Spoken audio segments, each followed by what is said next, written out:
Hello, happy bros. Hey, you're about to get a face full of the Ken Bozak. He's a mentor. That's what I heard. He's a connector. Oh,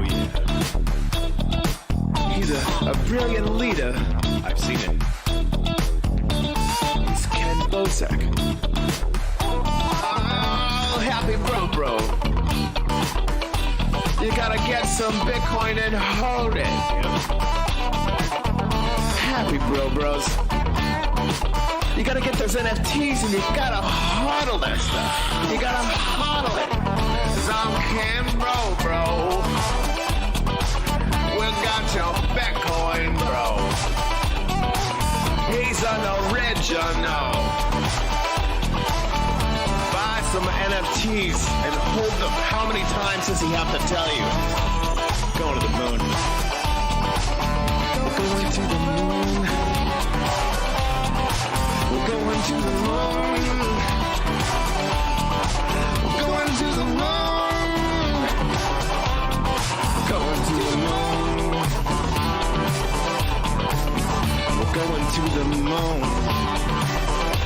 We're gonna get real high.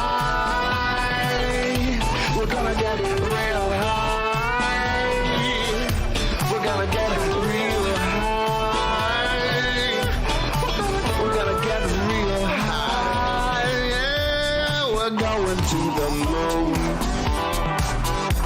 We're going to the moon. Bro, we're going to the moon. Oh yeah, we're going to the moon. We're gonna get real high.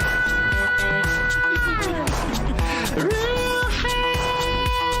Yep. Real high. Hello, happy bros. Come get some Ken Bozak.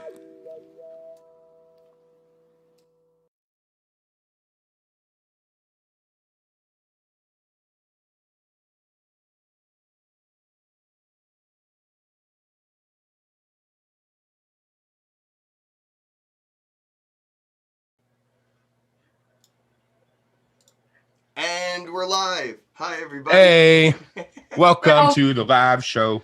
How goes it? I see the live streams popping, the chat's going, everyone's here. Please don't forget to retweet, like and share. That's what I'm doing now. All that good stuff, everybody. I'll be doing some NFT giveaways, so as we get more people here, I'll start to get to that. You know my co-host, Nathan, Super World, that guy. Hey, How goes go it, to bro? Super World. Hey, I'm killing it right now, just trying to figure out how to retweet something. It's not letting me. I want to retweet the live stream. I'm frustrated. How are you, though? I'm good, man. We have NFT Fat. We have Fat Baby in the house. Fat baby. What's up? Burr, burr, burr, burr, burr, burr.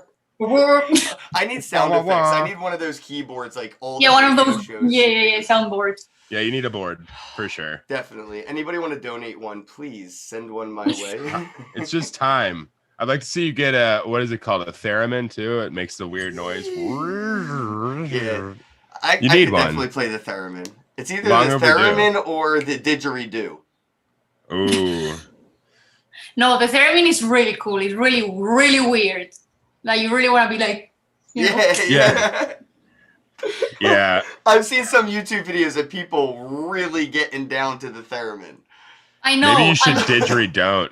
it looks like they are wanking a small, the ghost of a small gnome. Because honestly, they sometimes go like, Yeah. and I'm like, whoa. All right. I finally retweeted, by the way. I figured it out. I was waiting. I want to throw up the Yeah. website right here. It's LYNKFIRE, linkfire.com, and then you can go /fatbabynft. Why don't you go ahead and introduce yourself, let the audience know a little bit about you, maybe how you got into, the NFTs like you were talking about earlier off air, and we can start to get into your NFT project with Fat Baby NFT. That sounds great. So first of all, thank you for having me here. That's very nice of you. I am a Spanish, as you can hear. My accent is super thick. I'm a Spanish artist, graphic designer, living in London. And I actually went to university to become a primary teacher, and I have a degree on that. Wow. I know, and now I'm drawing nipples and It's so inappropriate. It's You would have gotten in actually- trouble I in your know, own even- class. I always think of this, like, if I ever want that job as a teacher, I must delete my internet existence, you know? Yeah, I mean, I don't know if it's even possible anymore, too. That's even harder. Yeah, I don't part. know. I mean, I am super sex positive, and I am non-binary transgender as well. I don't know if you know about the term. And I recently had top surgery, so my boobs were removed, which they were 700 grams each boob. Wow. They were Wow. gigantic. So now I feel like so free. So all my art is, Congratulations on being super comfortable. I know, thank you so much. I'm still wearing like this black thing. It's like a binder because the scars, like I had the surgery literally 2 weeks ago. Oh wow. So Oh, wow. I have to wear this for 6 weeks. So I have 4 weeks left. And it's Okay. compressing me, but you know, I have to, so the scars don't like, I don't know, I don't have some deformed shit. Does it feel like Yeah. they're still there sometimes? Like I hear when people like lose their arm or lose their leg, they have like the ghost arm. Yeah. Do you have like Phantom. Well, you know what? I thought that was going to happen to me because my boobs were gigantic. But actually, I don't, it's like it was supposed to be like this. It's interesting. It's so weird. Maybe when I don't wear the top, because also I'm wearing this binder. So before they removed the bandages, I felt that my boobs were still in there compressed. And now I'm wearing this binder that I feel all this pressure. But I wonder how I will feel when I'm not wearing this at all. Maybe I do. I'm like, oh, you know, I think I have a... It's interesting. Yeah, so I mentioned that because all my art has a lot of like themes of sexuality and gender identity. Actually, what I was showing you, like I started doing this like fat babies, which by the way, I realized that why did I use fat baby? Like, why would you mix the word baby and sex? I'm so sorry, it's too late now to change the name. But because I draw these characters that are so like, you know, baby look like, but it's like literally They're so smoking. cool. it's Weird. inappropriately adorable. I know. I know, it's so weird. I don't know why I do this. I guess that's me. So this one is smoking weed literally. And then this is something that people don't know, because when I first started making NFTs, which was literally 2 months ago or 6, I don't know, less than that, maybe 6 weeks ago, I wasn't sure if people were gonna be okay with me being transgender and all that, because I was, you know, it's a new community and Yeah. it's male dominated, and I was a bit scared. But I made amazing friends, or like people like you. I'm telling you this super naturally, and you're like, oh, cool, you know. I was not expecting that. I was expecting a hostile environment, you know, but it's been totally the contrary. But at the beginning, because I was a bit insecure, I never mentioned things like my art is about queer people, because these that you see here are the scars of top surgery. Oh shit! I Wow. never thought about that. Yeah, really and neat. this is actually a packer. So I have a lot of penises in my house. and I have like this underwear where it has a pocket, and you can put you know, the penis, and Yeah. it looks like that. It's cool. I thought that was fun. Like Yeah. I am non-binary and I have a female voice. I'm not taking testosterone. If I talk to people, they read female, you know. So, but I like to play with like gender exploration and you know, sexuality and everything. And with my girlfriend, you know, one day I bought all these packers and I was like, I have a penis now, but now I'm not using it, you know. So it's like, No, it's awesome. I'm not using mine either, so. yeah, I read on Twitter that you didn't have sex for 200 years. 2 years, not 2 years. It's been a There's while. 200 in Twitter years. though. 200 in Twitter, 200 For sure. I No, I mean, I think I love the armpit hair for some reason. I don't know Yeah. why, but I really love that it looks like a flower or like a starfish dancing, like a little. That's true. Yeah, so I started making this 3 or 4 months ago, I was extremely depressed, by the way. I was in a really deep, long, bad depression for years, and I was so desperate. I didn't know what to do. Then the COVID happened, and obviously that really affected my mood and everything. It got much worse, and me and my girlfriend started to go to couples therapy, and the therapist said, why don't you try antidepressants, because that might help. And I was a bit scared because, as you know, mental health is like a taboo topic and people don't really talk about it. And I thought, oh, medication, that might be bad. But on the other side, I take all drugs. So I was like, why wouldn't I go and take antidepressants when I'm fucking snorting shit? So I mean, might as well take the drugs that are approved, right? Exactly. You only do the illegal ones, not the legal ones, and this is like, maybe I can That sounds compromise like me here. when I was 20 years old. I only take drugs that are illegal. I don't like antibiotics or pharmaceuticals. I know, Yeah. isn't that weird? So stupid. I know. I have a friend now that he's also been depressed for a long time, and when I started the medication, I couldn't believe, because I watched all these videos on YouTube, you know, of like side effects. Oh my God, am I gonna die? Am I gonna get more anxious? Am I gonna? And everyone said it works really well. So I'm taking sertraline. I think you call it Zoloft in America. Zoloft. Yeah, Zoloft. And it changed my life. Like it would take me ages to do these ones, when I can actually do this in 4 hours, but it would take me weeks because I just couldn't get myself to do stuff. Yeah. And a few things happened. Like I started taking the antidepressants. I got my date for my surgery, and I found the NFT thing. And now I'm so motivated. I'm so happy. I'm so excited. And yeah, I mean, that's amazing. It sounds like the universe introduced you to your fate or your destiny in a way. Like, honestly, I was desperate because I have a great life. I have a great relationship with my girlfriend, with my family, with my friends, and I'm so privileged in so many ways, and I just couldn't appreciate anything. I was just feeling like, what's the point? Like I would literally wake up in the morning and be like, why am I alive? What's the point? We're gonna die anyway, you know? And that was on a daily basis, and that generated so much anxiety, and I just didn't want to live like that. So I'm so grateful this happened. And to be honest, the NFT community is so great.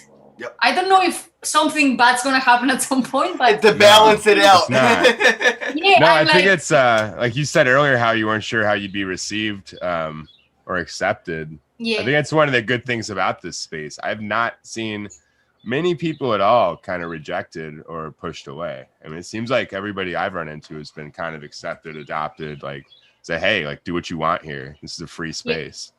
Yeah, I love that. I love that it doesn't matter what art you make. No one is gonna criticize you because everyone is doing what they want, and why not? Why wouldn't you be allowed to do whatever you want, to create whatever you want, if someone is gonna pay for it? Like, you know, I think it's amazing, and I can't believe people are buying my stuff. I can, because it looks awesome. It's so, yeah, it looks incredible. I mean, especially like, you know, it's just vibrant. It's very I don't know what the word is. It's like it's bright, but in a, like, I don't know how to explain it. It looks so colorful. Like, yes. It's very powerful. I love it. It feels good to look at. I like the colors. I'm showing everybody right now on the screen so they can see it. But the colors that you use, the type, it looks almost like digital liquid or something. Like it's like wet digital paint or something. Yeah, I mean, if you go to Showtime, to the first one, there you can see all of the. I really like Showtime, by the way. It's really cool. You can see all the pieces. Like, it's tryshowtime.com/fatbabynft. And yeah, look at this. It looks so good. Like, look at the smoke in the background and like the liquid effect it has on the side. Did you see, you know, for May the 4th, I did Jabba the Slut? Jabba the Slut. Where? Go down, you will see here. It's like, I need that. We all need Jabba the Slut. So I put this NFT the first time ever on auction. Is that how you say it? Auction. Yeah. Ooh. And I was so scared because I was like, oh shit, no one's gonna, you know, bid for it. And then it went for 0.1 Ethereum, and I I sell for 0.55 unless they are special editions, like the one I did for Kane, and I did one for Trisha and Ethan from the H3 podcast, because oh my cool. god, I love them, frenemies. I don't know H3, yes, I love H3. Yeah, they're pretty big time. I love whenever they get into a feud. I'm that guy. I'm like, oh, I can't wait till they get into a fight with somebody. I love when Bobby Lee goes on there. That's always my favorite. My penis is so small. He's my spirit animal. Bobby Lee is so funny, bro. Yeah. But yeah, so you did the H3 as well. I mean, I'm very honored that you did a fat baby for me, and I love the job. Yeah, that's crazy. I did it because I found you and I thought you were so nice, and I was listening to the podcasts because I'm this horrible person that is gonna come and say that's sexist, that's homophobic, you know. And I was like, okay, I'm gonna listen to these guys and see who they are. And then you were so nice that I thought, you know what, I'm gonna make this. Obviously, I mean, there's a strategy there. I'm not gonna lie. You are super popular. You're a great person. People really like you. Why wouldn't I do something that I'm gonna enjoy? It's gonna give me visibility, and you are gonna like, and maybe it's gonna give me the chance to talk to you. So there was obviously strategy there. Like, that's something I'm trying to do all the time with what I'm creating. Like, I started a reward system where if you have 3 fat babies or more, you get a trophy thing. It's a baby bottle, where you know, but it's an extra NFT, and then you have the first, like, if you have 3 or more babies, you get the first one, which is Baby Star, and it's like you can see it actually in the Showtime if you want. It's a baby bottle, and they have babies inside. So the first baby is a boy, the second one is a girl, the third one is a punk, and the fourth one is an alien. Oh, cool. So when you have 12 plus fat babies, you get the alien, which is, I think, is the cutest. And it's just a way of engaging collectors and also letting them know that I care and that I'm doing this extra stuff for them, you know, or exclusively. I do see the bottles now, and yeah, I love that. You know, Nathan's probably heard me say this a million times, but it's almost like writing a thank you letter to your collectors, you know? Yes. Oh, yeah. If you knew that I had 3 of your physical pieces hanging up on my wall and you knew where I lived, you'd probably do the same thing. But now with NFTs, you know that, hey, this wallet has 3 pieces of art. And now you can just send that NFT thank you letter, which is, you know, what you've done with the Fat Baby rewards. Yeah. Absolutely. Yeah, totally. And I'm super grateful. Like, before the rewards, I would give, like, I have a few NFTs that there's 10. So I have a few ones that are not sold. And I gave some of those for free to collectors before the reward system, because I felt so happy, you know, like, and grateful. And I would ask them, because I also didn't want to send it without, because you know, so maybe they would say, no, I don't want that in my wallet. But I would ask them, like, do you want this NFT, you know, as a present? And they would always say yes. So I thought, why don't I do an actual reward system? I don't know if you know the account Crypto Wiwis. No, I know the. You are gonna love it. I need to see it though. It's the best. If you check it on Twitter. So I found them. Listen, as you may understand after seeing that, there's penises on everything. Of course, and they all move. I have Jake from Adventure Time. They are amazing. Oh my god, look at the Super Saiyan Wee Wee. Oh yeah. It's over level 9,000. Oh my god, the Teenage Mutant Ninja Turtles. I mean, dude. I need to pull this up. Listen, they are so cool. Like, I met this person, like, after a week when I started, like, over a month ago, and he's so cute and so nice and so loving, and he was doing a different collection, like cards, and then one morning he said, oh, I had this idea of doing wee-wees, and it exploded. Like, everyone wants one. And also they come with a 3D card. So he sends you a physical card with the wee-wee moving. you know, these cards that you move and the thing. I don't know how Oh you call yeah, it. the almost like holographic cards. Yeah, that. It's a really cool collection, and I'm mentioning this because I saw him doing the rewards where he sends you a crown with a penis as well. If you if you have a certain amount of Somebody rewards. knows how to promote their penises well. I'll tell you that. I mean, I that mean, is totally. hilarious.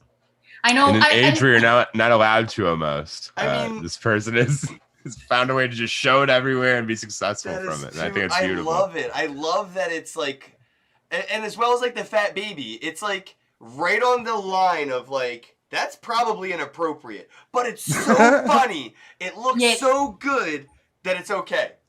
Yeah. Yes. Like Yeah, yeah, It has to be I awesome. just saw SpongeBob's wee wee, but it's okay. Yes. Not impressed either, by the way, SpongeBob. Not Same impressed. Sonic the Hedgehog. I think SpongeBob needs water for it to inflate. You know, like sponges. Oh, that's true. Maybe he's dried out. Big- Yes. Or he was just in cold water all day. He's Cold dehydrated, water. yeah. It's so funny because like we were talking about how everyone is so nice in the community, and I have this group. Like I made friends with these artists that do things that are similar to mine. Like, you know, they might be a bit rude for other artists, or like there's all these different types of artist and person, and it's so fun to see how you go in different, you know, groups according to your taste and what your brand is about. I just did a collaboration that the first piece came out today with Hash Bastards. I don't know if you know them. As you can see, all the people I know are like root accounts. So these Hash Bastards, We're all a bunch of degenerates. I mean, that's Yes. that's the secret about I'm our following space. them all right now. So I found Hash Bastards. Yeah, so if you see the last piece that he posted, we decided to do a collaboration like a couple of weeks ago, and we made this crazy shit, and he loved it, and he was like, we need to make more of this. So it's super sexual. If you see the piece that over there with the Oh ass. no, I see it. So that's the first one of 4. So we created this, like, we call it Chateau Fat Bastard, and it's like a club, you know, with sex workers and performers. And because we didn't want to be taking advantage of what sex work is, we are going to donate part of the benefits to 2 different associations, one in the States and one here in London, that they protect sex workers, and they are working to get sex work legalized. So it's a small little project. It's fun, it's stupid, but it's also sort of educational because we support sex work 100%. And So you do know, I. If sex work was legal, there's a really good chance it wouldn't have been 2 years since I've had sex. of course, and it should be like, you know. Ken's But- next face tat is just going to be a wallet that, that sex workers can scan. Oh on his wow, face. this looks so much better. Okay, if you're looking at the artwork on Twitter, click on that link and go to OpenSea because I know, it's Twitter so is the much worst. better. Yeah, Twitter destroys the quality of MP4s. Yeah, the testicles look so much more high quality in this one. Yes, and that's important. We want people to see the high It is. quality. It's of very the thing. important. I didn't even notice there was testicles until I went to OpenSea. So It's of paramount importance that those are very clear and visible. can I Yeah, take it your looks a lot order, better. please? I love it. So if you see his collection is like, it has all these little characters. The one on the left with a fun sentence. So I don't know how you call it, but yeah, I Caption. mean, I'm working on captions. lots. I'm working on lots of different collaborations. I'm collaborating with horror punks. I don't know if you know horror punks. Let me look them up. Amazing. Punks? Amazing 3D art. It's incredible. And I'm making a piece with him. And I mean, I'm having so much fun doing collaborations because it's like, hello, I don't know you. Let's do something Oh, together wow, and get money. yes. Okay, That's one of the that's keys cool. to success. in NFTs. I think, especially early on, or kind of Yes. if you're in that middle phase, you definitely have to collab a lot. You know what is funny is that I started a YouTube channel like 6 years ago, and I was so into it. I got like 86,000 subscribers and like 8 million views. And at some point I stopped because there was a lot of abuse and, because of how I look. And I started the channel when I was living in Thailand. And I spoke a lot about like sex work and everything. And I changed a little my appearance from that time to now. So I got a lot of like cisgender straight men following me. And then I started to get a lot of critiques and everything. And the money changed because of all that shit that happened with ads. And I stopped uploading videos. But I learned so much that I'm applying now to the NFT community. And it's like collaborations, 100%. Yep. You want to, when you collaborate, first of all, you have fun, you meet someone, you exchange followers because people are going to see. You build up a relationship with someone, and that person maybe introduces you to someone else. So I think it's super important to be involved. Talk to people, Yeah, no, collaborate. Me and Nathan, that's how we met. A lot of people I don't think know that, but Nathan reached out to me and made a piece of art and said, hey, I made this for you, or hey, let's work together. And I don't know, we just, that's how I was just going to give it point. to you as a one-of-one. And you're like, why don't we do something with this instead? Let's go big. Yeah, like this could just sit in my wallet, or like we could do something to help you with it. So I really appreciate it, by the way. Again, I'm sure you're like sick of hearing it by now. Not at all, man. I love it. This is why I do it. My ego is eating it up, man. But that fat baby that I have too as well, I mean, it's just, I cherish it. Like you said, it's a really good tactic to get my attention because my ego is really big. So when people make fan art, it's better than sending nudes. Like, I love pictures of myself. It's my favorite thing to look at. Always appeal to the ego. The high quality of the doing good baby. cooking. How long did that take you to make the that one? It took me around 6 hours. Wow. But because I started and then you went live and then I was listening to the podcast and I was typing. So, it was not like I was having little breaks, but in total, I would say with the little breaks, maybe 5 hours. But I had fun, and I had fun because I would have never drawn that hair and the beard. So it was like, okay, I'm going to do a baby, and this is a bit challenging because I would have never thought of this design. So it was fun. I'm a pretty good designer. Yes, and I gave you a big pinus, of course. Yes, I know. I appreciate it. You were more kind than the gods. I'll give you that much. I'm trying to find the piece of art, but of course, OpenSea doesn't want to cooperate with me right now. It will be it will be in Showtime. Do you have I love Showtime. I'm sorry, but it's so cool. Found it. Yeah, I use OpenSea because I'm just an old school person, like very old school. We're the grandpas of this industry. Yeah. Hi on Karma. You're not grandpas. How old are you? I'm 33, but I've been here. I've been here since 2015. You know how old I am? 33. Yes. Oh, it's weird. We're all 33. What happens God. when that is so cool. Something something weird happened when we all revealed that too. Yeah. Connected differently. All the bros are 33. We know the cartoons we grew up with. We know the music. Like, yeah, we pretty much had dissimilar but very different childhoods, like 33. I mean, that's why I think that's why the people that I've met and that I really like, we are all a similar age. Because like the latest fat babies that I'm doing, they are all based on like video games, comic books, movies, and all that. And obviously, I'm attracting an audience that feels nostalgia for that kind of thing because I'm doing like Final Fantasy VIII. So if you like Final Fantasy VIII or 7, you might be my age, Yes, exactly.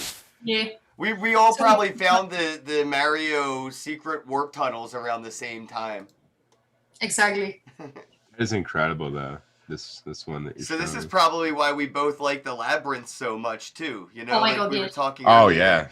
I love the Labyrinth. It's my favorite movie ever, and I love David Bowie, and I am the Goblin Same. King.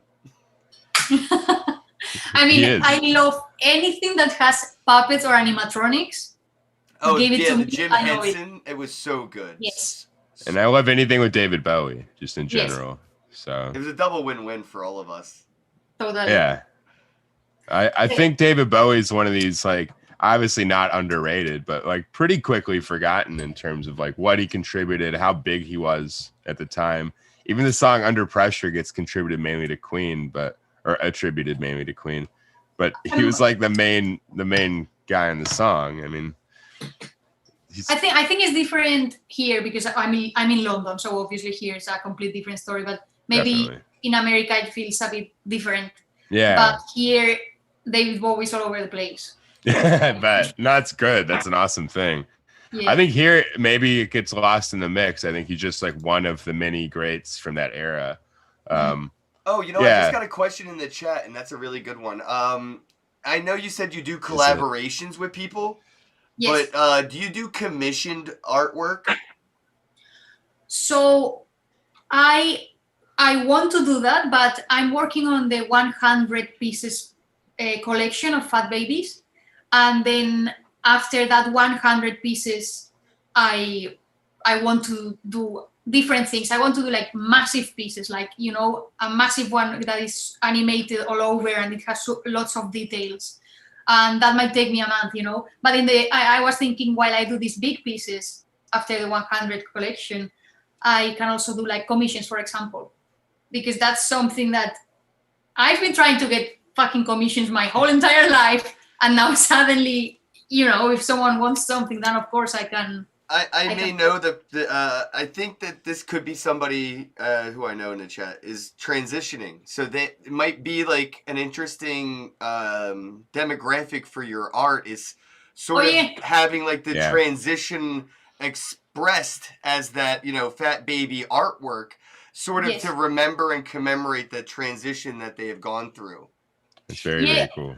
Actually, I'm doing, because the collection has 100 Fat Babies, and then there's like I'm working in themes of 10. So the first 10 are original Fat Babies, my creation, which are the ones based on the cardboards, and the collection is those 10 are called Butch and Femme, because it's like Butch and Femme lesbians. And I'm working now on 10 pieces that are quite pornographic but cute, with another artist called Crypto Bunnies. So Crypto Bunnies does 3D art and I do 2D. So they are making. If you go to Showtime. I keep finding them every time you mention somebody. Crypto Bunnies with their 3D art, got them right here on Rareable. Yeah, Crypto Bunnies is super cute, but it's super. It's super funny because Crypto Bunnies, you know, is super cute and super pink and super, you know, soft. And then I think it's one of the first persons that I started following and talking to. And I said, would you like to collaborate? And they were like, oh, I wanted to ask, but I was a bit shy. And I was like, what? No way. And now we are doing this pornographic thing together. I can see where your inspiration may have started. I see Crypto Bunny 003. And this bunny is very much in love with its Bitcoin. Totally. Oh, yes. Is this how sats are made? That second one down. That's definitely how sats are made, or at least produced. Maybe sats are the result of that process. I love the high quality of it too. It's so like, you know, like yours as well. It's such high quality. It's what programs are you using, if you don't mind sharing the secret sauce? So no, of course. That's I mean, great. every software I use is on the piece bottom left. You can see I use Procreate, which, by the way, I'm doing. Do you like Resident Evil? Resident Evil, yeah, of course. I'm doing the Vampire Lady. Oh, cool. That's awesome. That's sick. I love it. It's ridiculous. I love so your good. style. Yeah, for I sure. draw here on the iPad with Procreate and the Apple Pen. And then I put this file, I transform it into a PSD file for Photoshop. And then I separate the layers and I include some details if needed. And then I transfer all the layers into After Effects. And there is where I put the animations, and which are super simple. It's just, like there's this tool that is so fun to use. It's like a puppet pin tool. So if this is a drawing, you would put a pin here, here, and here, and then it makes like bones, so you can move it. Oh, okay. That's So cool. it's easy and it's fun. So yeah, I use those 3 softwares. Wow. I just got an application called Nomad for the iPad. It's for 3D art, and You do it all on an iPad? yeah, it's all on the iPad. Oh my god, color me impressed. That's what nobody wants to admit. I mean, All of us digital artists are doing things in a way that's like so efficient that it freaks people out. They're like, oh, it wasn't this crazy big process. And you're like, well, it was. It's just all in this thing, Yeah, I did this. I'm testing it. Oh, wow. Is the first thing I did is cute, but I want to learn 3D because I think my fat, spongy, juicy babies would look very. I mean, they definitely look. If you see when my first collaboration with Crypto Bunnies, they did my baby in 3D and it looks so fucking insane. Like to see your art made with another medium. Oh, So, that's cool. Yeah, I feel like that's how like the Simpsons, when they did crossover, they let like the Family Guy art designers like draw them, and I feel like that's happened a few times in like the traditional world. I remember when I was a kid, the very first cartoon crossover I remember was the Jetsons and the Flintstones. When the Flintstones and the Jetsons met each other, that was the first time I saw a cartoon drawn in a different style that I wasn't used to. And it was so cool. And now as an adult, I don't know if you're familiar with this, but have you ever watched Gumball, The Amazing World of Gumball? Yes, any cartoon I have watched. Yes. So I love what they do. They have like different styles of animation, different designers creating the background, the foreground, the characters, the environment. It's all different. Nothing is the same style. But because it's all different, that is its style, and it feels great. It feels good. It's nothing like The Amazing World of Gumball exists. There's nothing else out there that's doing what they're doing. And I really like when you start to see like collabs of artists where you have 2 different art styles in one NFT, which we're starting to see a lot of. It's like me and Nathan, we have a painting over here, and it was almost like passing the canvas back and forth. Yeah, the one that we drew over there is interesting. It was so fun. Cool. That was my That's so favorite cool. thing that I've made in a long time, actually. So it's 2 completely different styles on one piece of paper. Yeah, we just mashed it up. I mean, I drew something, he drew something next to it. Are you going to do a bunny in your own style now, since they did one of the fat babies in theirs? So what we are working on right now, it's a series of 10 pieces and the theme is queer sex. So they are all based on like sexual relationships in between queer people. So the first one that we are doing is me and my girlfriend, because I love to draw myself, and me and my girlfriend having sex. And this is my character. Actually, how can I show you? Oh, you know what? I can do a screen share. Yeah. Let me do security screen share. Now you can share your screen. Okay, one second. So I hide all my pornography. I'm joking. I mean, I'm going to risk my YouTube channel on this because I'm not going to not see it.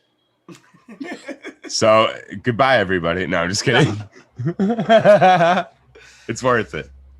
It is. I like good art. I don't know. It's worth the risk, I guess. Everybody thought that you got shut down the other night. It was funny.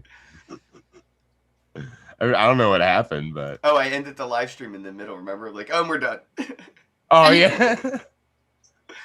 Oh, wow.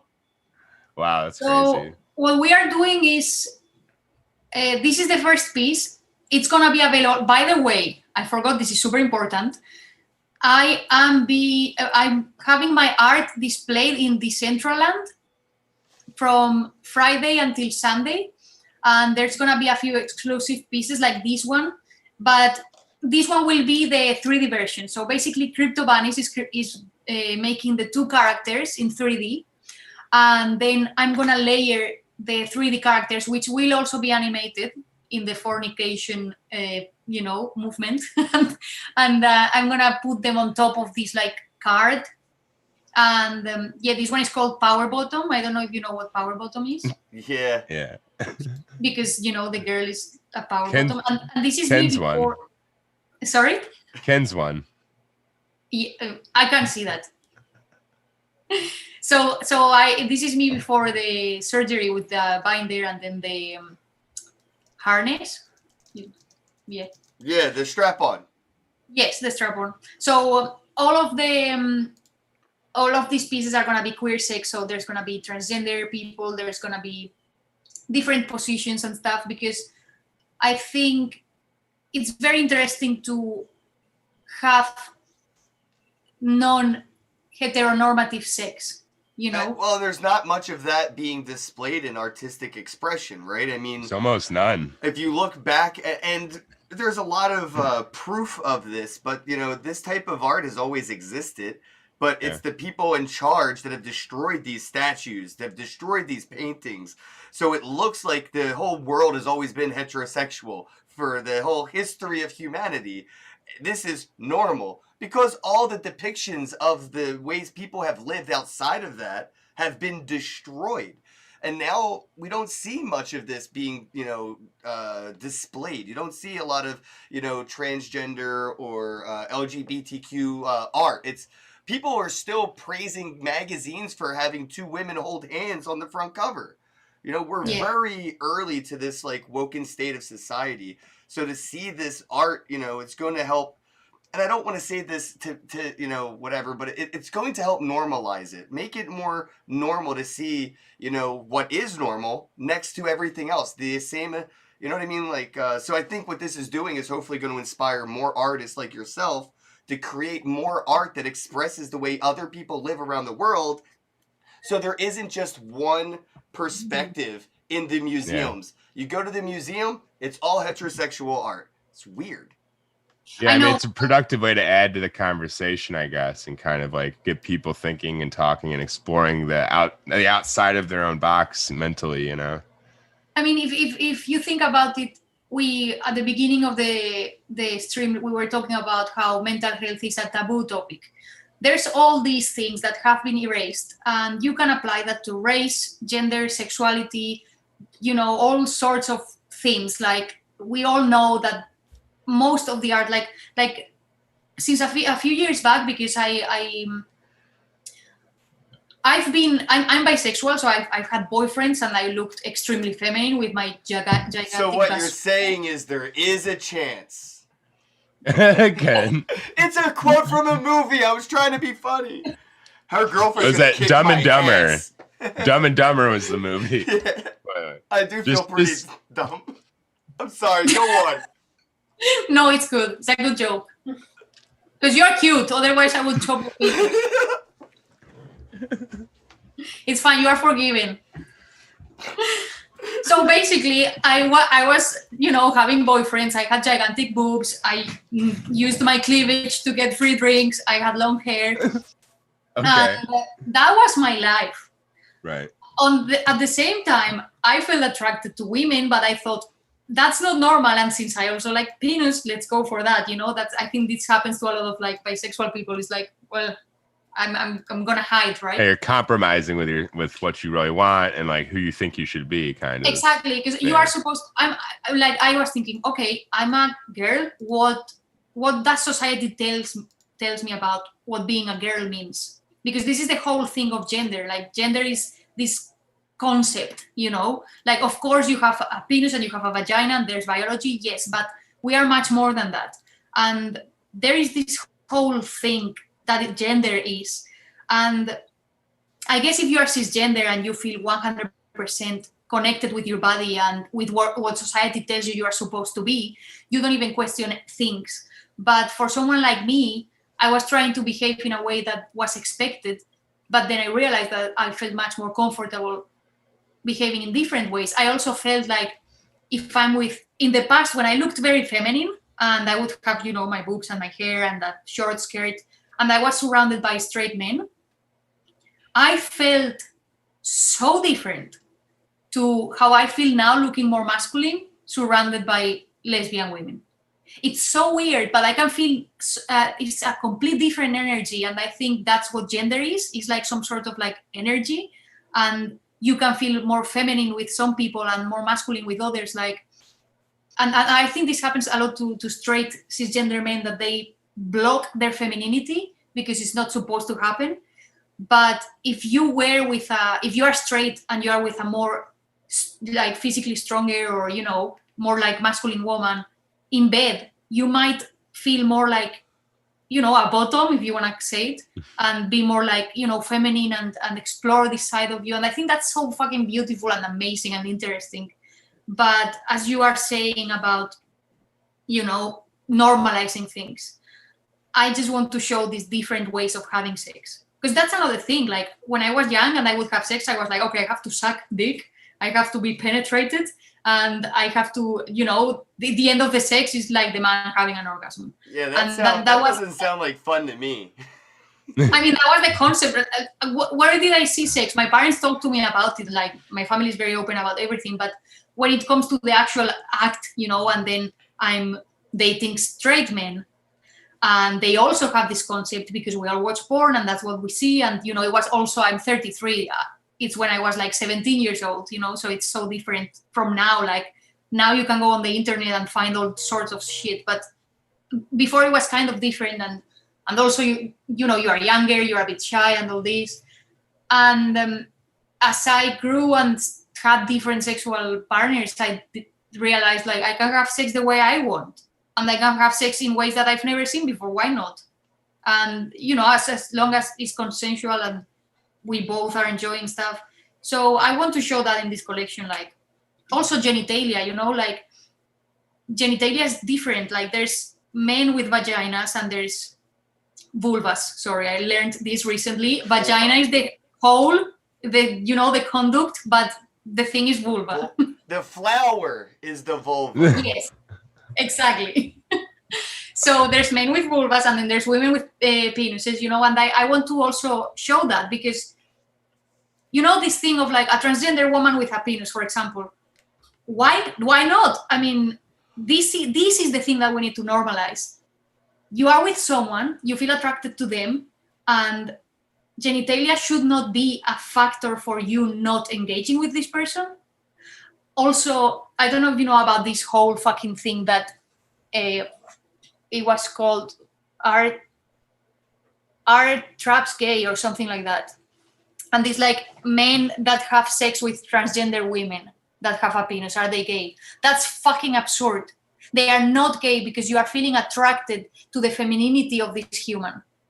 And then you have sex with them and they happen to have a penis, But you see all this like insecurity of like, oh, my masculinity is going to be destroyed if I, fuck this person in the ass or whatever. It's just. I think Cat Williams said it best. How can I affect your self-esteem? It's the esteem of your motherfucking self. Yeah. Yeah. Yeah. A lot of it's self-love and people kind of not projecting their insecurities on everybody, like you said. I mean, if something makes you feel good, you should probably do it and then forgive yourself for feeling good, Totally. A lot of us are raised to hate ourselves, I think. We don't realize it. I mean, are you Catholic? As in you were raised I was raised Christian. Yeah, my family tried half Jewish, half Catholic, and completely failed on both accounts. So listen to this because we come from similar backgrounds, religious-wise. Yeah. Catholicism makes sure that you feel guilty as fuck since you were born. So I went to this Catholic school. I'm a 6-year-old child, I don't know anything. And then I go to church and I see this man in a cross bleeding like a motherfucker. And this priest man tells me that we are sinners. I'm 6 years old. We are sinners, that it's our fault this man is bleeding on the cross, and that we were born sinners. And that's fucked up. You feel guilty all the time about everything. I remember watching this documentary about transgender people, and this woman, she was from India, so I think she was Hindu or Buddhist. I can't remember. I think she was Buddhist. And she said something that shocked me. She said, I don't understand the concept of feeling guilt like Christians do. So her perspective and her way of viewing the world is so different to how we see it. And I was like, fuck, how can I feel like that? How can I, remove this guilt from inside that is being so like conditioned and planted in my anus, programmed. Yeah, you're programmed to feel guilt. And some people, they never got that update. They don't even know what we're talking about. Yeah. Yes, that it's so sad, but I truly hope, because honestly, all I want is everyone to chill, have a nice time, be cute, kiss each other on the forehead, that's all I want. And a way of, like you were saying, Ken, you were saying, I don't want to say normalize, but it is exactly what that word, we want to normalize it. I want to watch a movie and see a man with a vagina. Sorry, vulva, please. Why not? I want to see all these things because I need to see people like me. And I think this is something the internet has done. It has shown you all these different human beings around the world that you can relate to, and it's so freeing. And I want to bring that into the NFTs, like I haven't seen any.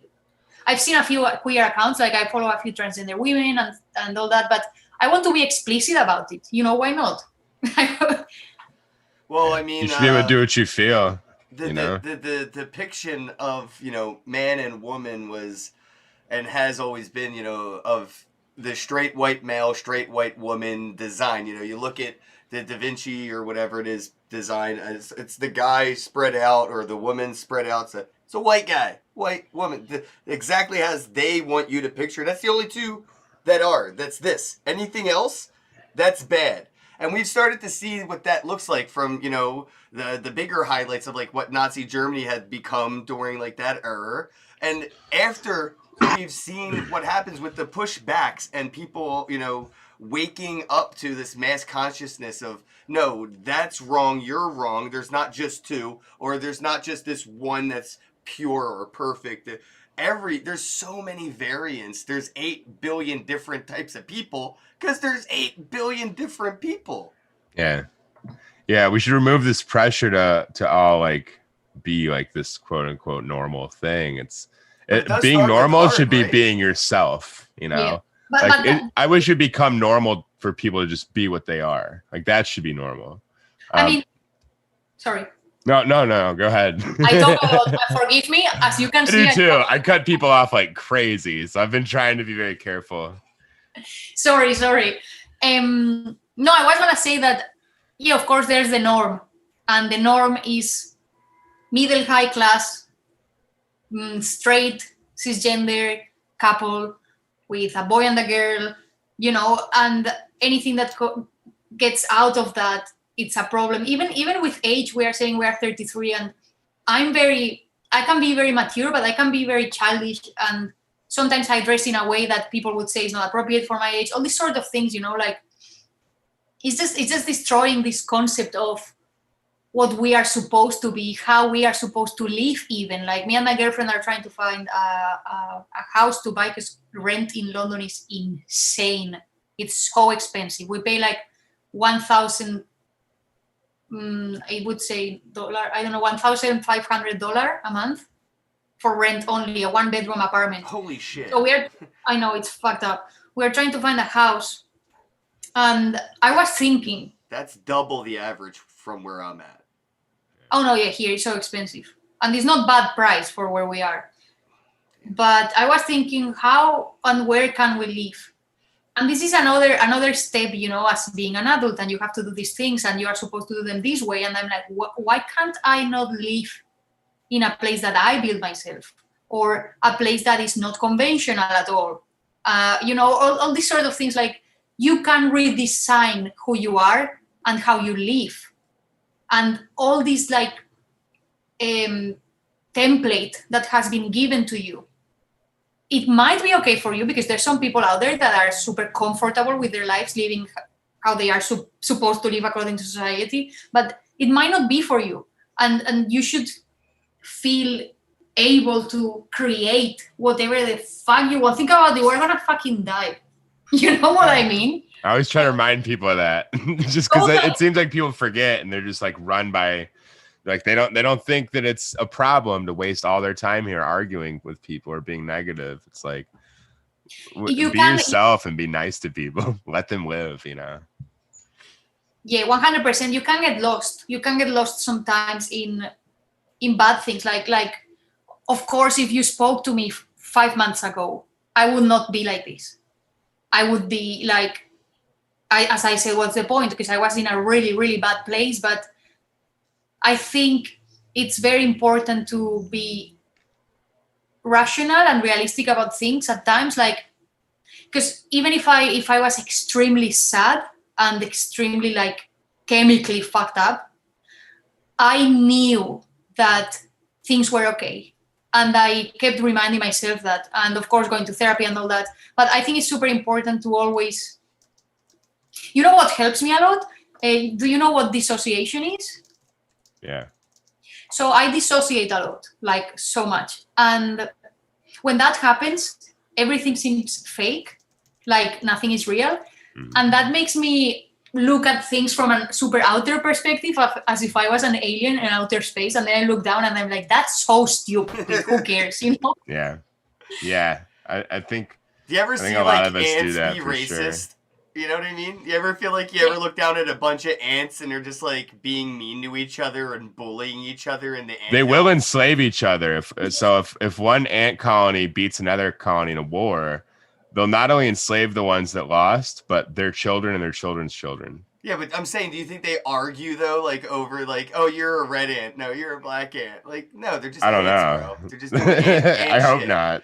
But like we're the aliens observing them, you know. There has to be somebody looking at us like we're the anthill. Yeah. Like, there's some weird ants. They're really weird ants, man. Yeah, I think for a lot of us as humans, it just comes down to desires. You know, do you desire true happiness and then be good to yourself and others? Do you desire just monetary gain? That's probably going to encourage you to be mean to other people because it's like, kind of get ahead quickly by doing the wrong thing. That's another thing that we don't see a lot. I mean, we do see some of it, but we don't see a lot of it being successful. The you know, cruelty art, right? Like the memes that like memes were born from hate and cruelty, being mean to people and trolling them and trying to get people upset. That's what memes really were. It was, you know, for a little bit it was just being cute and funny. But then it became, oh, how can I really upset you and get a lot of likes because I'm using it as a meme, right? I'm not bullying, I'm memeing. It was a weird thing. But in the NFT space, now that there's that, you know, karmic, you know, ledger, there's like a ledger for karma that, you know, people that are creating toxic memes and trolling people with their art, they're not seeing anything. You know, people are either blacklisting it or nobody's buying it. I mean, it just seems to be like one of these things now that, you know, the people that are negative, that want to express that negativity, they're not being rewarded like they used to be back in, you know, with the likes and retweets. People aren't doing that now that there's this open ledger of, you know, oh shit, like you bought one of those memes back then. You're probably one of those people. Yeah. Like, I can see that in your wallet. I can see who you support. Yeah. I see that you gave this person who was clearly hurting people with their art money, you know, and that I think people are aware of. Yeah, I love that. I love the wallet concept, you know, that you can go and look at my wallet and be like, okay, I see what you are about. It's really cool.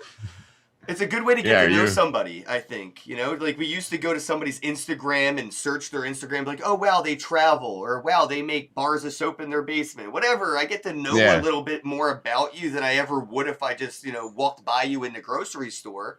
And I think people are going to start using, you know, NFT collections like this, looking at your wallets to kind of get to know you and see, you know, what you're about. And we do have to be careful with what we support, because in this crypto space, especially in just the art world, we're always in the process of tearing something down and building something up. So we just have to be careful to be on the right side of, you know, not just history, but like what's important for humanity.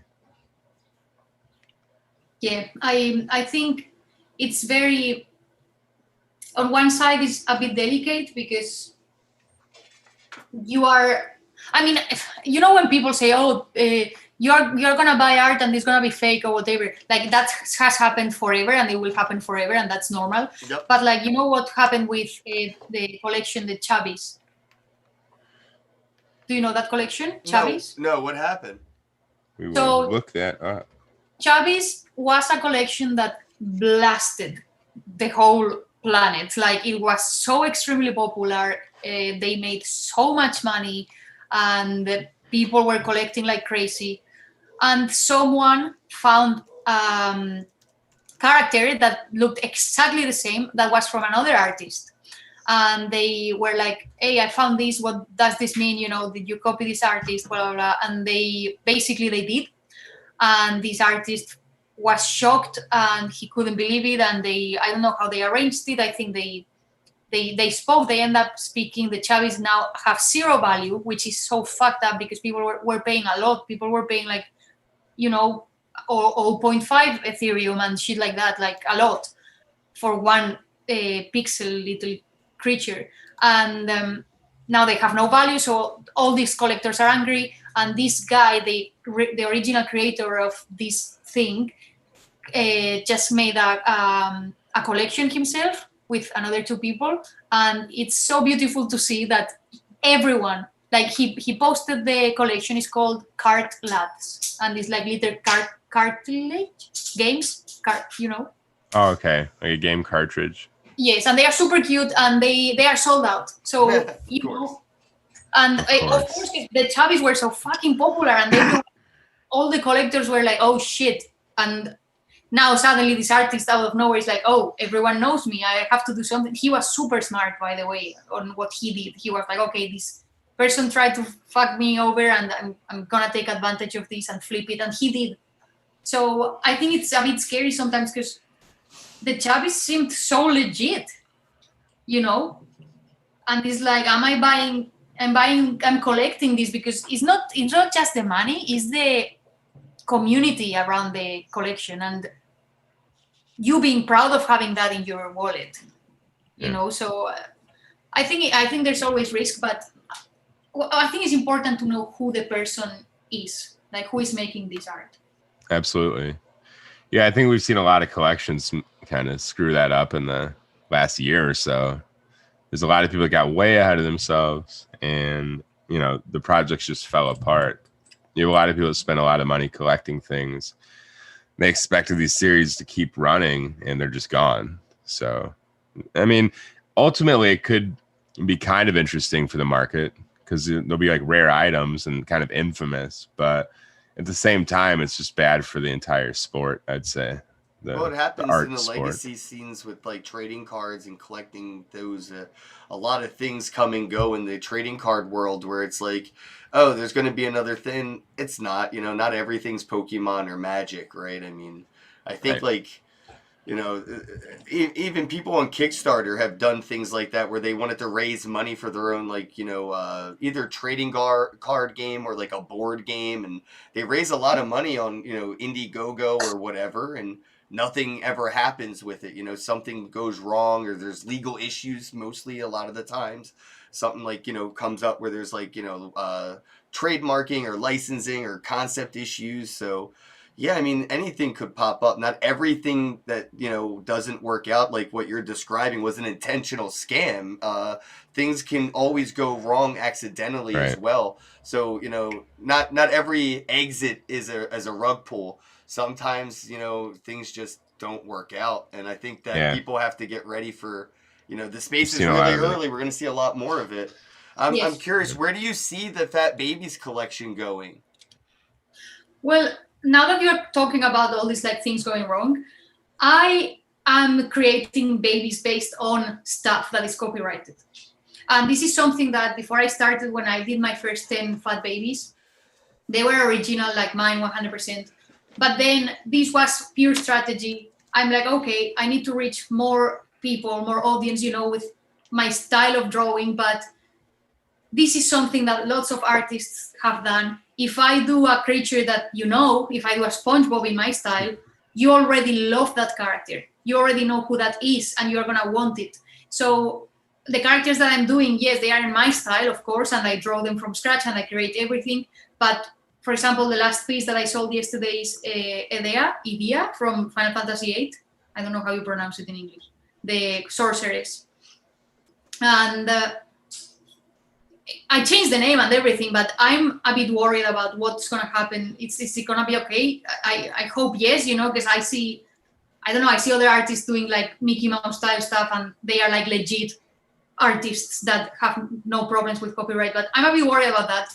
On the other hand, answering your question about where do I see my collection going, my plan is, because I planned everything, I have a little document thing with all my strategy, and it's creating 100 fat babies. And after those 100, I want to create bigger pieces that are much more elaborated. And I'm very inspired by Mr. Midjan.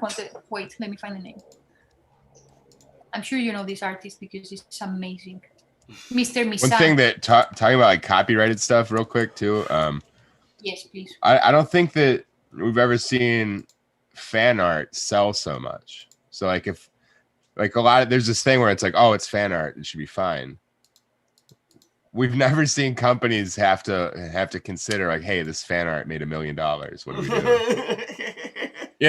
It's usually like you sold to your friend for $50. Like, hey, I drew this Dragon Ball Z thing. Like, you want to buy? And now like people are making like 50 ETH instead of $50. Yes. And I don't know. I think at first they'll have to just turn a blind eye because there's so much to handle. There'd be also the optics of suing a bunch of young artists who are just trying to make lives for themselves. That's not a very good look for these large companies. I mean, you could conceivably become just a famous artist alone because you're the artist that got sued by the large company, and people are like, hey, that's kind of fucked up. Yeah, you see how fast cancel culture kicks in? Could you imagine if they tried to sue like a 10-year-old for making a Pokemon piece of art and selling it as an NFT? And you know what I mean? Yeah. So I think that's where we're at with it. Yeah. Is it goes to the court of public perception, and if they understand that it's like the recall thing for a car, like if X is greater than the cost of a recall, they do the thing, or less rather than they don't do it. I think that's going to be the situation here. If they think that it's going to cause all this collateral damage to their brand, to just persecute smaller artists that are just making a living for themselves, they'll probably not want to do that. But if you have somebody like, I don't know, Beeple taking like Buzz Lightyear, for instance, and selling that image for millions and millions of dollars, what happens in a couple years when Pixar is like, he's made more money in the last 2 years than this movie we put out. We should just get something from him because that's our IP that he used to do it. I could see that happening. Like, yeah. So I don't know if it's going to matter in the future. Yeah, I think that's the thing. Yeah, I don't think it'll matter anymore. People will just decide they either like it or not. Yeah.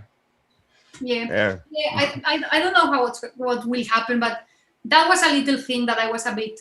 You'll probably get a job from somebody like a big player. And that's what'll probably happen. They'll probably be like, this stuff is amazing. Let's hire. Final Fantasy is going to be like, every human being NFT artist. Hire any human being that has this skill, the drive, and just the creative life force. I don't think people are looking at these things as companies anymore either. They're your Job of the Sluts probably got Disney looking at their application process like, hey, do we have an NFT checkbox anywhere? Can we add one? But more than that, I mean, it's about like the optics of the situation too. Like you said, we're in a culture where like if this person over here does, this drawing and it sells $1 million, like they really can't say anything. Like we're in a society where they can't do anything. Their hands are tied. I almost say just do what you feel. Like if you think that it's going to be successful, do what you feel. I wouldn't worry about being sued. I wouldn't worry about any of that stuff.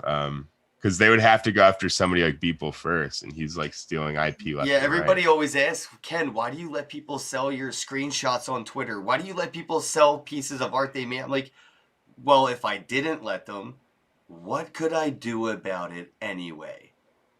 So I embrace it, and I thank them, and I reward them. And they do it in a way now that, isn't distasteful.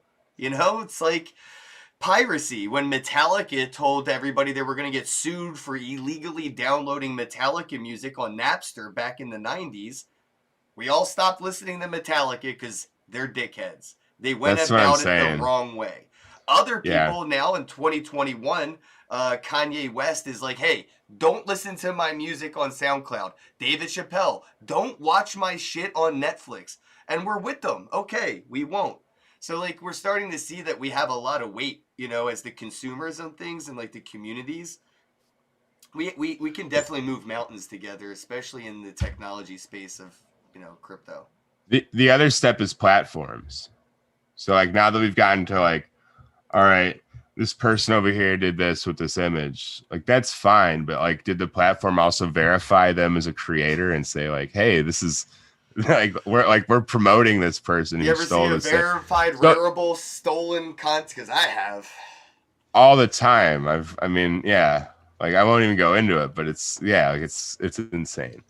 Who's gonna go first? Like, are they gonna sue the person who doesn't even have $1,000 in their bank account? Or are they gonna sue Rarible? They'd probably go there because a lot of these they just want the money at the end of the day. So I don't know. Yeah, I mean, I'm ready for whatever happens, but as I said, I did this as a strategy. You're safe. Hopefully. I'm almost positive. Have you seen my NFTs? I do a lot of parody stuff. Like, all of my shit is very sue me. Yeah, I'm definitely gonna get sued. You're protected by the fan art thing and the parody law. Plus, you're giving a lot of that money back out in various ways or just doing stuff. I have 2 questions now. You totally reminded me, Nathan. Thank you. First question. You're welcome.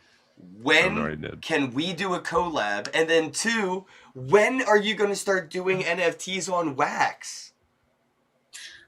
Listen, I tried to open an account on Wax for you only because I did that thing and I was like, oh shit. And you said something about Wax. It's so confusing. Maybe I am a bit slow or something, but OpenSea is so user-friendly and then Wax seems very confusing. So I do have an account and I uploaded something, but then I don't know how to delete it. And then it was asking me for money or something because I didn't have enough something. RAM, yeah. Oh yeah, you needed RAM. All right, so I am willing to do anytime you want. Anytime you let me know and we can do something one-on-one off air and I can help you. But yeah, it is a little bit complicated, but only because it has so many more options. It's like, I kind of call it like the Apple Android problem. Like, OpenSea and Rarible, they're very Apple. But that's only because you can only do what they want you to do the way they want you to do it. You can't even change like the font on your keyboard or the wallpaper on your iPhone to what you want because Apple wants you to use what they have the way they want you to use it. That's OpenSea. That's Rarible. Android, though, you can change everything to the point to where your Android phone and my Android phone can both be Samsung's, but when you're using them, nothing's the same. The wallpaper, the keyboard, even the startup screen, everything's different. That's Atomic Hub and Wax, where you can change so many details that your NFTs will be as unique as you can possibly make them, down to the metadata, the attributes, the way that you sell it, the way that they're burned and generate new art. There's just so much more that you can do. That's the overwhelming part. It's like walking into a buffet when you only wanted a snack. You're like, oh shit, now what do I choose? Wax has too many options sometimes, especially if you're already conditioned by a platform that's very hands like off. Like they're not, Wax and Atomic Hub, they're hands on. They're gonna help. OpenSea and Rarible, they're very hands off. You're on your own, but there's only like click, done, and your NFT's there. Atomic Hub is going to take you a good hour to do your first NFT because you're really going to have to think out, how do I want this to go, because of how much you have control. You can make your own like Magic the Gathering collectibles where there's so much mathematics to how many you're going to do, how many series, that, you can really plan it out like a corporation like Pokemon. Or you can just do what the other artists are doing and only sell art on OpenSea the same way everybody else is doing it. Yeah, I think that's why Rarible, like platforms like Rarible and Foundation and OpenSea, they are the most popular because they are so approachable. Like they are so easy to use, and I think most of the artists are not necessarily, even though we do digital art. Well, I'm talking for myself here. Like my girlfriend does code, for example, like on and Unity and stuff, but I have no clue whatsoever. And what you said about like the metadata, all I know about metadata is like, how to include hashtags in stuff so that it's found online, but it feels much more complicated from my perspective, that it's not as popular. Maybe it is popular, but not in my circle. I don't know. Yeah, I mean, well, the attributes that you can do on Rarible are only, like you said, they're only like the hashtags or the description. But on Atomic Hub, you can have, you can do different rarities, different variants. So you could have a way for people to filter your art. Like those attributes are filters. So now when I'm looking at like Fat Baby, I could look at Fat Baby, blue, non-binary, red hair, all those things, they can be attributes to help people easily filter and search. Just like I was saying on the cards, where it has like, oh, this one's an electric type Pokemon, weakness is this. Like those filters are how you can find like, which card you want in the game. Well, that's how people can find which piece of art that you have or what they're specifically looking for themselves. Maybe somebody's looking for a Fat Baby that looks like them. Now they can search by like hair color, eye color, maybe the transition from beginning to end set. Like where did I start? Where am I now? That's the kind of Fat Baby I want to collect. Search, and then that's the one. So those make it so much more of like a collectible than just like a piece of art where it's like, oh, it's just the metadata says Fat Baby, that's it. Now that's the filter. Now I have to look through all of them. Okay, that's interesting, because I guess on that platform is more about collectibles, right? There's because when I opened it, I remember seeing there were like cards and stuff, like big brands, I think, or something. Yeah. I guess that's the main difference, that is super collectible focused and super exclusive, like attributes to each piece of art, each collectible basically. Yeah, even if there's 10,000 or 100,000 pieces of that same piece of art, it's still considered kind of scarce when there's over 1 million people every day shopping. Yeah, there's a lot of people that are just getting into this every day too. I mean, things that were like super limited a year ago, people are going to start like FOMOing for in a year from now, because they'll like be researching and hear about some secondary sales and they think it's a good investment. So I think we're still like just getting started in a lot of ways. Somebody in the chat offered to pay for your RAM. Shout out to Dogecoin Kid. So hey, Fat Baby, what is that your Telegram name? Baby.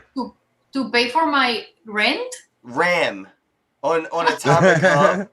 That would have been awesome. I thought rent because I said how much my rent is, and I was like, what? I bet you, if you took one of these, if you wanted to like let me take a piece of art like the one you did of me, but obviously it would have to be different, and we sold it, I bet you we could pay for your rent with one piece of art in 1 minute. Probably. I bet. I'm willing to bet. I'm super open to collaborations because that's what I'm doing all the time, and it's so much fun. But if we do that, I would like it to be like I do the art and I give it to you, and you maybe give me like something like 40%. I want to give you 100%. That's what I No, do. be- No, but No, that's what I because do. you are- I give 100% to the artist always. Let's do this.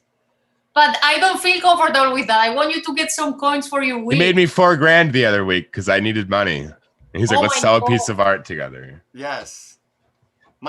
This is how my community roll. Everybody in the chat is saying do it. And now they're laughing 40%. Ha ha. Yeah, they already know. When it comes to fan art, I love to give 100%. But we take could what you definitely deserve. do a collab and split that because a little bit goes into it. But other than that, one piece of art like you've already done will more than cover your rent on a drop on wax. I guarantee it. Definitely. I mean, I'm also, as you may understand, I'm super up to that, and I think it would be fun. We could do something like I could draw the both of you, and it could be like two different Can I be characters. fucking Nathan, please? Yeah. You want? Just do it. I'm fine with it. Yeah. And I'm it's a like good sport. it could be like just maybe to also promote the podcast or something. You know, it's like the two of you and. He's wearing the headphones and the microphone, and he has a massive penis, of course, because you know it's my babies with big penises. I mean, I'm fine with that part. We are for sure. completely open to anything you want to do, and Okay. I am guaranteeing you we can pay that rent. This is gonna be epic. Epic. I'm literally writing it down. Hell yeah. Oh god, putting I'm it here as with my- excited. I feel like I'm going skydiving right now. I'm so excited, but I'm scared at the same time, and it's not going to be okay my until God. my feet are on the ground. Oh, it's gonna be good. I'm going to prepare for that. Oh, I 'Cause- love this. I love it so much. Yeah, this is great. You're gonna be eternally fucking me What I need is on the blockchain. you are gonna be there. I need to know. I know that your favorite color, Ken, is baby blue, right? Yep, baby blue. And what colors do you like, Nathan? Like pink and purple. Okay, They're awesome. I'm gonna do some amazing fat babies that you are gonna be so proud of. I'm super I'm excited. excited. Yeah, I love these. I'll work on this and send it probably next week. I might just, should I send it to your email, Ken, or? Yeah, send it to my email, and as soon as you send it, I'll have it ready to go same day. And if you give me your Wax wallet address, I'll use your wallet in the smart contract, so as soon as they're sold, the money goes right to you. I'll never even see Yeah. it. Can I transform? Would you recommend? Because I've never taken the crypto stuff out to my bank. I've never done that, but I need to do it at some point, basically to pay tax, which is disgraceful. But I don't want to be. No, you got to be a professional business person. I get it. Yeah. So, would you recommend me to that wax to keep it in that wax wallet, or transform it into Ethereum or into money, or what would you recommend? I would just keep what you earn and what you earn, unless you desperately need it. That's kind of how I treat most things. If I earn it in Bitcoin, I keep it in Bitcoin. If I earn Ethereum, I usually keep the Ethereum. If I earn Wax, I keep Wax, unless I desperately need to pay something big, and then I'll take money and move it around and do things. But I'm what they call a lazy investor. Like, I don't move money much. I don't trade. The less I do, the more I make, and I'm just stuck to that mentality. Move money less, make money more. Okay. Move money, make money. That's what I was doing. Like I'm not, because I have a job, so that's where I pay my rent, and all the money that I need is from the job. Not for long. You're gonna go full-time art soon. No, listen, my dream is to I had a job before I met Ken. I worked in a sewing factory all day for over a decade. Oh my God. Yeah. Ken is like Jesus Christ. He'll definitely save you. That's for sure. I'm the NFT lord and minter. You are the Jehovah the of community NFTs. is very excited for this. NFTs. All they have to, you guys gotta wait a week or so. Jeez, calm down. The chat's going insane. You guys need to They relax. want that image bad. Bro. They want to see that. Yeah, they definitely do. They almost saw it in Miami. We're hanging out in the bathroom way too long. I can definitely make you this offer. I'll buy all the wax off of you in PayPal. I'll just like PayPal you fiat if you need the cash. Oh yeah, I mean anything, honestly, and to be honest, I am very grateful you are doing this and telling me that you will send me 100%. But if this works out well and everything, I have no problem on the future making, I don't know, like a 10-piece collection that is for you, Wow. and this and you have the money and you use that money for other people. I have no problem whatsoever in doing that, because it's all about helping each other. Like I've been helping people. I do these little teaser videos, and I've been helping different artists to promote their art in a more like sophisticated or fun way.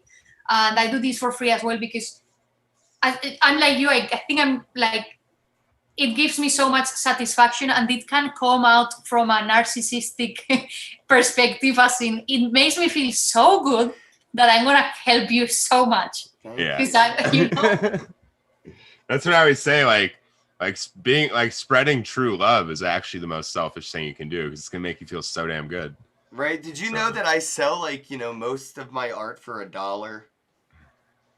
That's what I do. Like, so I mean, I know you said your rent was like $1,500 or something. We could sell the piece for $2, sell 1,000 of them, make $2,000 in 1 minute, because that's insanely how things have been going. And if you wanted to do those 10 pieces, I could sell those for $4.20, and we could just pick a really cool charity and donate all the money to a really cool charity each time one of them sells out. That sounds amazing. I mean, 100%. If you are up to doing that, because I have no time to do all this side of like being active and if you make the art, I can do everything else.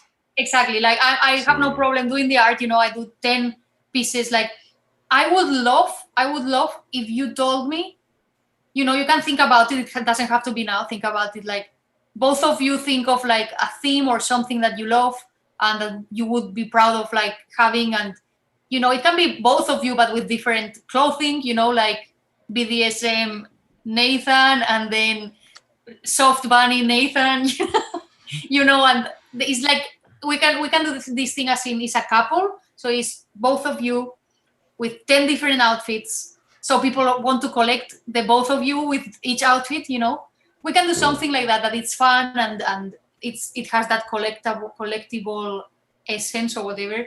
Yeah. Just think about it and let me know, because I would love to, and you do whatever you want with the money for those, Okay. And then the other, like the special ones, because what I'm thinking is I'm gonna do 2 animated special ones of you both, and that one you can give me the money if you want, and then I do those like 10 collection, like little cards or something with the different outfits. This is just an idea. Think about it. Maybe you think of something. No, I like it. No, I might. Yeah, the gears are turning. So yeah, I mean, think about it, because maybe you want it to be like the both of you, but with the costume of like different video game characters or something. I don't know. Think about it. But yeah, I'm thinking of that. Like I do those 10 pieces, and that's for you, my present. Oh, thank you so much. Yeah, I would love to do. Maybe we can do like community give backs or something. We'll definitely figure something fun out to do with those pieces. We'll think about something. Get a yacht for Miami or something. A yacht, yeah.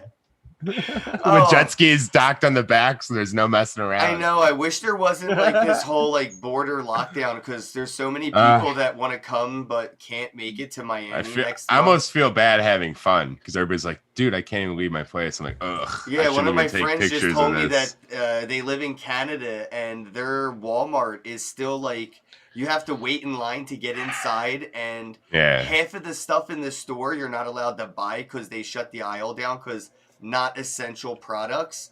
And I mean, that's like still going on in places, and I'm over here and going to Miami where there's no masks. It's almost like nothing ever happened. And we were like, we were being sort of irresponsible, unfortunately, and I hate to admit it, but I mean, it's just kind of, you get caught up in the scene a little bit, and you just kind of forget to put the mask on. It just kind of happens. It's unfortunate. We're very fallible as creatures, but I mean, I passed 2 COVID tests after kind of being at a festival for a week, and then an event for another We're not week. infected? No, neither was Ken. Me neither. We were in elevators with people. It was really bad. But I think we both agreed that we probably had it earlier this year. So maybe maybe we have antibodies. I mean, I had COVID, and I was so paranoid, like when this first happened, and because I was so depressed and extremely anxious, I was like, and also because me and my girlfriend both work from home.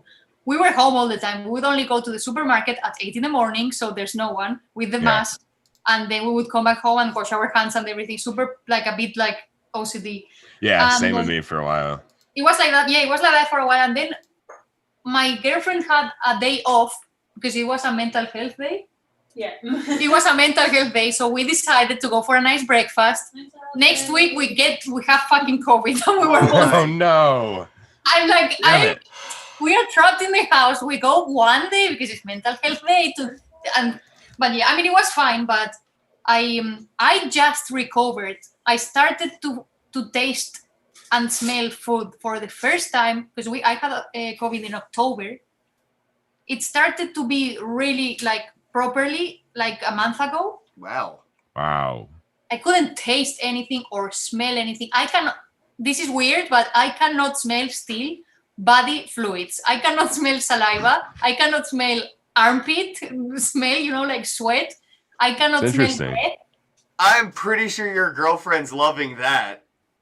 Yeah, you're just not. I don't have to do anything. It's fine. Right. Listen, this is so real. Like you better start complimenting the perfume, even if you're not sure she's wearing any. Listen, the problem is that I don't know if my armpit stinks of death because I cannot smell it. Or if I smell of ass because I cannot smell anything. That is the weirdest side effect I've ever heard. Yeah, I didn't even think about that part. I know. It's so weird.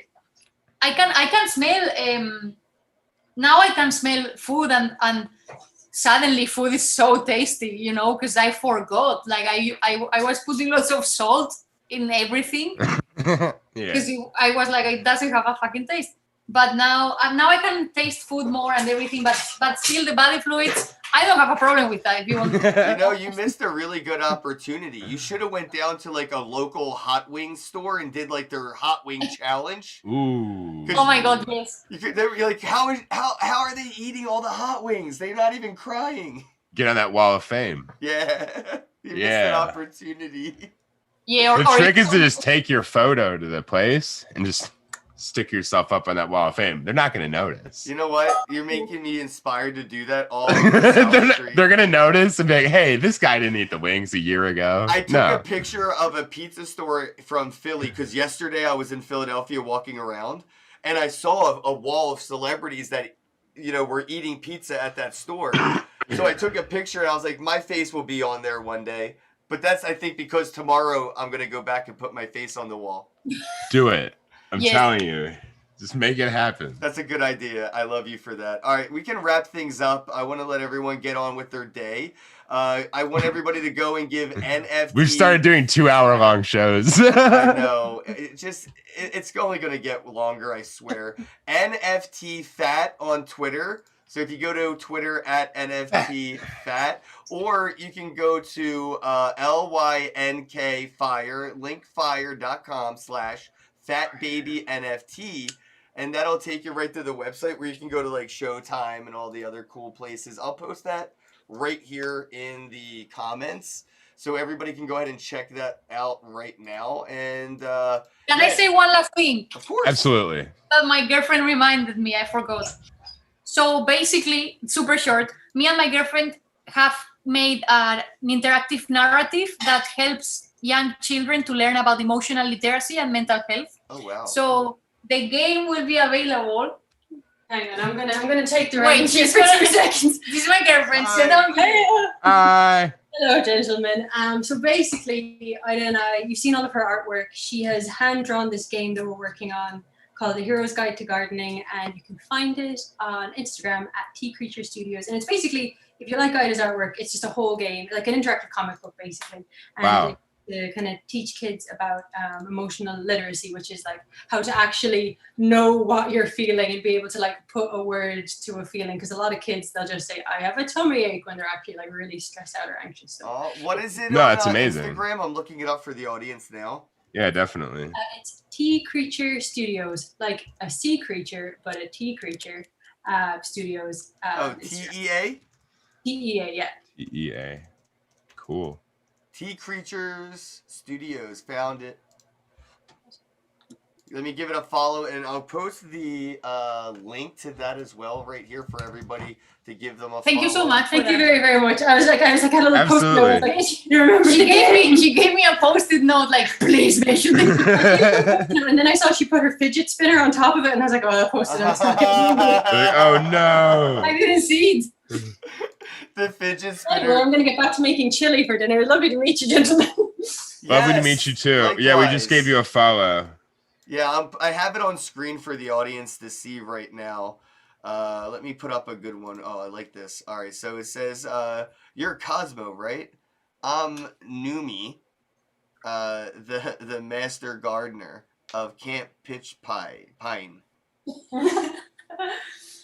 It's a little sad frog simulator. Yeah, it's about it's basically a little story, and then there's like little interactive parts where you play little mini games and you meet these different characters. One is very sad, another one is very anxious, another one is Very furious, angry. very angry. It's a bat. It's And a butt. no, a bat. Listen, I pronounce all bat. How do you pronounce ass and Ass and then jazz. and then bat and bat? But. There's an and then there's an Anyway, it's not an ass, it's a flying bat. A flying butt. There's some asses in the game though, because I had to. Well, yeah, of course. It's right on theme for sure. What inspires your art style? Is there anything that you get like inspiration from for the type of like the cartoony animation that you're using? I see the one right here. I think the name, a Halloween recolor of Numi's bamboozled face from chapter 6. It looks like an orange splatter with some like throw up on its mouth. Yes, it's like that scene is where she gets she was sleeping and then she gets scared. So we did it that way, like that. It's like she was dribbling, from sleeping, and then she suddenly wakes up super scared. And I don't know, the inspiration I have, I don't know. I'm trying to get my style, my drawings to look like my style, but I love all cartoons. Like I watch Steven Universe, Adventure Time, like Gumball that you mentioned, lots of anime. So I think I love cartoons and creatures. I love mischievous creatures with a juicy butt. Who doesn't, right? I know, and I love anuses. It's just fun. That's Well, why me and Ken love each other. As much as I love all of that as well, I'm really adoring your frog art. This is so cute. The little Yes. lily pads and the frog. I think this one, Cosmo in homage of the frog that started it all. Yeah, Cosmo. Everything started because we did a game jam. We participated in a game jam in London, and we did a game about a sad frog, and you have to talk to the frog because the frog is very depressed, and you have to make them feel good and stuff. And we won the game jam. I was shocked because there were so amazing games. And from that, my girlfriend got a scholarship from Sky, the TV channel. She got £25,000. And wow. Congratulations. Yeah, seriously, congratulations. Thank you. I mean, all the money went for mostly the developer. She how much is it? Like 4,000 a month. This scene is like She gives us a good rate. She said £200 a day, and so like, £200 a day, which is like $280 it's like a day. £1,000 a week. So $1,400 a week, and we needed a lot of weeks. Well, So- well, have you considered maybe selling some of this art? I'm looking at right now. It looks like the sketches. It looks like rough sketches, more detailed than final. And there's a couple of them. I see 1, 2, 3, 4, 5, 6 of them right now in total. Looks like a mushroom, fungus, an owl, a frog. Looks, like it has a humanoid. Have you thought about selling these as NFTs to help recoup some of those funds? Because I mean, this is exactly what like $1 NFTs are for, and you could do like a 10,000 print of each of them. You know what? I'm so glad we're having this conversation because I never thought that I could sell 1,000 for £1 or $1. Yeah. Like, I did it yesterday for 2 different artists, and we helped them pay their rent last night. Yeah. I just think I think wax might be the answer, where you sell for cheap but big quantities. And I mean, I would love to learn more. Like, I'm gonna do these artworks for you, and I will follow how you do things and stuff, and I'll try to learn with tutorials, and I might ask you in the future if I need help or whatever. But I would love to why not try? Yeah. I just want to buy my parents a car. You can do that. We're gonna do it with $1 art and watch. I'm excited. I'm very excited. I do want to leave on the note. How do we get you to dye your hair blue again? Because that was adorable, bro. You I like love it? it. Yes. I I used to have Please. blue hair myself. I went through high school. When I got into Bitcoin, I dyed my hair blue when I went to the conferences, and yeah, I love it. So looks good. Yeah, I mean, I want to dye it again, but because hairdressers and everything were closed, I'm waiting. But I had it orange, I had it pink, Same. blue. They called me Skittles in high school. Skittles. I still call you that sometimes, just for fun. Like, hey, Skittles. So yeah, I think it's the same. What's up, babe? I was gonna try to get my little dreadlocks dyed, but none of the hair dyeing studios were open. So I got a little haircut on the face, but that's about it. Dude, you need that for Miami. You're the Tekashi 6ix9ine of NFTs. Oh, did basically. you see that I got this new tattoo? Oh yeah, NFT. NFTs.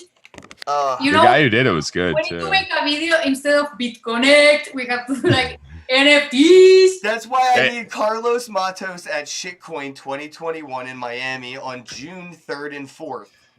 I need that. I wish. I hope it happens. He would will. make more money from that NFT than he would have made from BitConnect if it wasn't a scam. True. Now he's not coming. All right, we're gonna wrap things up. I love you both. You almost so had much. Everybody have a day. Thank you for joining us in the live stream. It looks like everybody is very excited for the Fat Baby Wax NFTs. Stay tuned, and yeah, appreciate all the support. Have a day, bros. Bye. Have a day. We love you. Thank Bye. Hello, happy bros. Hey, you're about to get a face full of the Ken Bozak. He's a mentor. That's what I heard. He's a connector. Oh, yeah. He's a brilliant leader. I've seen it. He's Ken Bozak. Oh, happy bro. You gotta get some Bitcoin and hold it. Happy bros. You gotta get those NFTs and you gotta hodl that stuff. You gotta hodl it. 'Cause I'm Ken bro. We got your Bitcoin, bro. He's an original. Buy some NFTs and hold them. How many times does he have to tell you? Going to the moon. We're going to the moon. We're going to the moon. We're going to the moon.